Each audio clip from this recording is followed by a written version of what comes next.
Halo Mas Riko. Halo, Iya, apa kabar Mas? baik, mantap. Oh iya nih Mas, aku dapat pertanyaan dari teman-teman bersejiwa. Hmm, Tapi rata-rata kayak gini nih Mas, kan ada banyak banyak orang yang sering ganti-ganti pasangan.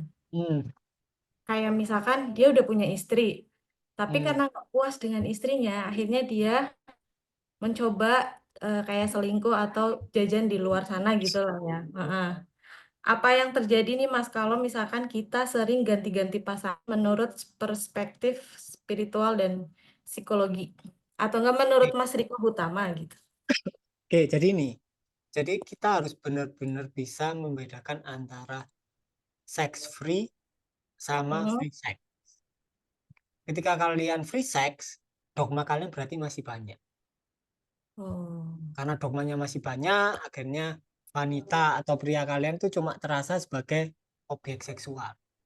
Kemudian kalau kalian udah bosen, kalian udah puas, otomatis perhatian kalian high, muncul pikiran ingin nyoba yang lain, kalian turutin ya, akhirnya kalian ganti-ganti pasangan. Nah, pola tersebut akan terjadi terus-menerus. Kalian ke pasangan baru, kalian bosen, loncat lagi, cari pasangan lain, loncat lagi, loncat lagi, loncat lagi. Nah, itu kan penderitaan kan. Ya sama kayak iya, pencarian spiritual. Cuma ini objeknya beda. Objeknya cewek atau cowok. Sama, jebakan yang sama. Nah, di sini adalah ketika kalian mulai bosan sama pasangan kalian, kalian perlu menyadari kebosanan kalian. Kalian harus menyadari kebosanan kalian. Ketika kalian bosan, kemudian otomatis kalian kayak memakai kacamata warna merah. Istri kalian kelihatan warna merah terus-menerus.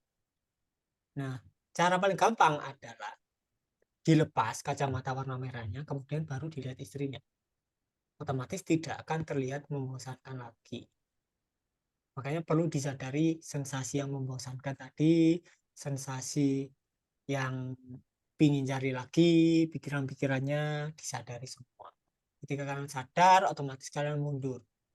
Dan otomatis tidak ada gerakan untuk mencari yang lain. Kecuali kalau memang tidak cocok. oke. Kalian sudah tidak sama satu sama lain, satunya ke kiri, satunya ke kanan. Otomatis nanti bisa sendiri. Itu. Jadi perbedaannya di situ. Dan ini penting.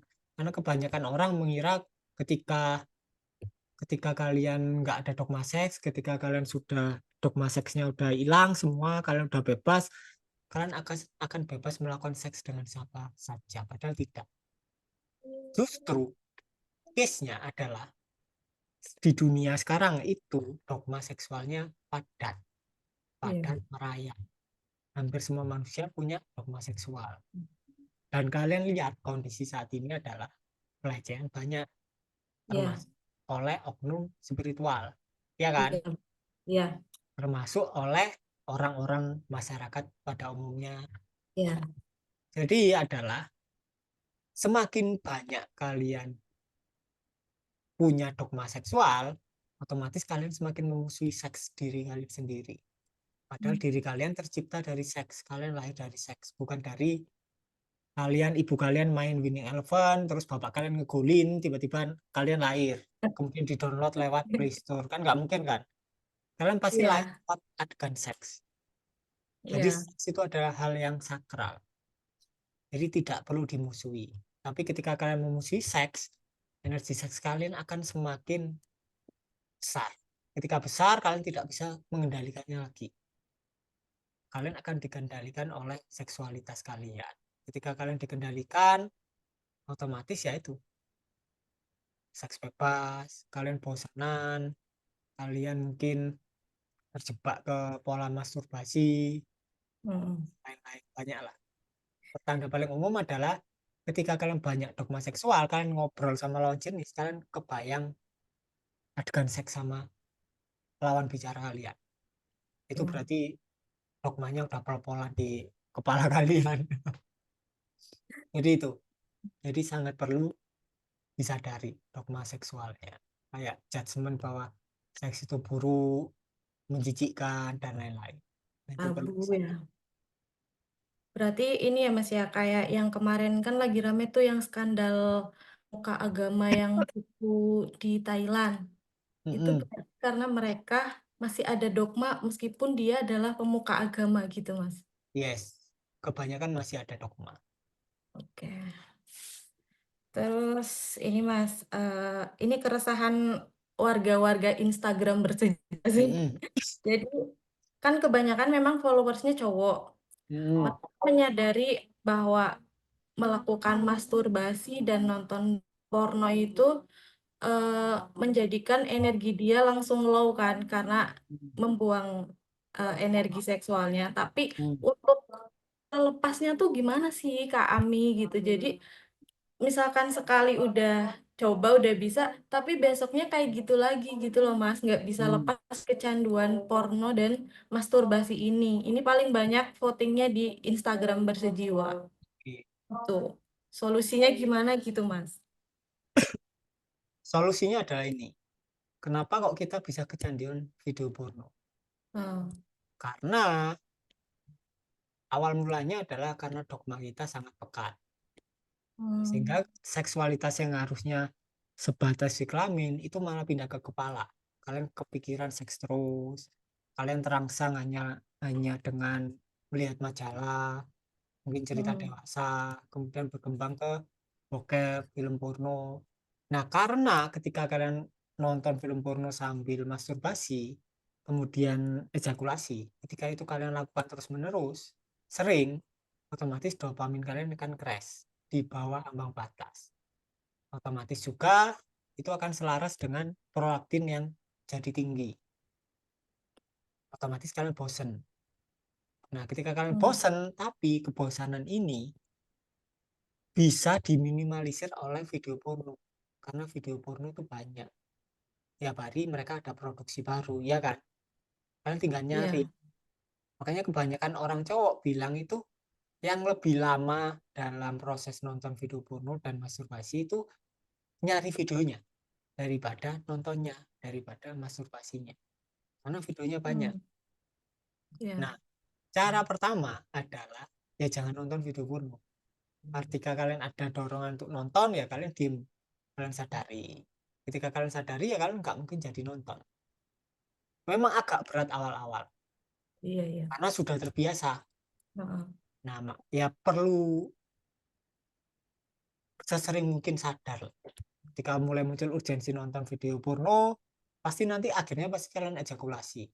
Kemudian besoknya kalian ngulangi lagi, besoknya lagi, kemudian badan kalian terasa tambah lemes lama-lama.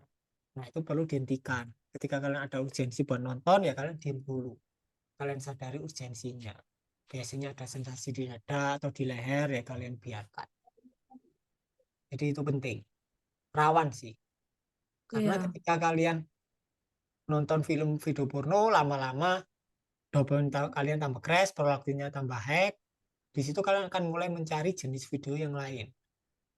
Mungkin video yang ceritanya diselingkuhin, mungkin video BDSM, bahkan mungkin terkadang video-video orang LGBT.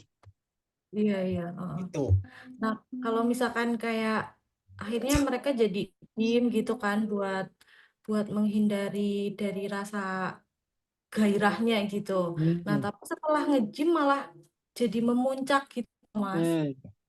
Itu Karena ini, ya karena maksudnya dogma sih. kita dari kecil itu diajari bahwa sange itu salah, sesuatu Oh, yang harus dilenyapkan. Akhirnya ketika sange kalian langsung masturbasi untuk melenyapkan kesangiannya karena terasa tegang. mm, Padahal mm, itu mm. adalah energi. Ketika sange itu adalah energi yang sedang naik-naiknya, lagi bagus-bagusnya. Itu hal bagus, Oke. harusnya disadari. Ketika disadari, kalian bisa mundur, kemudian kalian bisa manifestasi dari area itu. Itu Oh jauh lebih iya. gampang. Hmm. Oke, berarti kalau misalkan memang itu kan mungkin awalnya kalau nge-gym jadinya pelarian ya. Tapi kan Ya, tapi kalau misalkan memang gairahnya lagi memuncak, jangan langsung, tapi disadari dulu, baru mm-mm. bisa untuk manifestasi. Nah, kalau yang masih terjebak di area masih nonton porn dan masturbasi itu, tekniknya ada nggak nih Mas di Bersejiwa gitu Ya itu untuk triknya. Triknya adalah ketika ada urgensi nonton disadari. Tapi kalau di hmm, berjiwa kan kita diajari intimasi spektrum kan, oh iya iya iya. manipulasi. Tapi ya tahap pertama ya kalian harus berhenti dari nonton video porno. Itu Kalau jadi di jadi pola berulang ya. masih kecanduan di situ ya agak susah untuk Hmm. masuk ke intimasi spektrum. Iya iya. Oke Mas. Nah,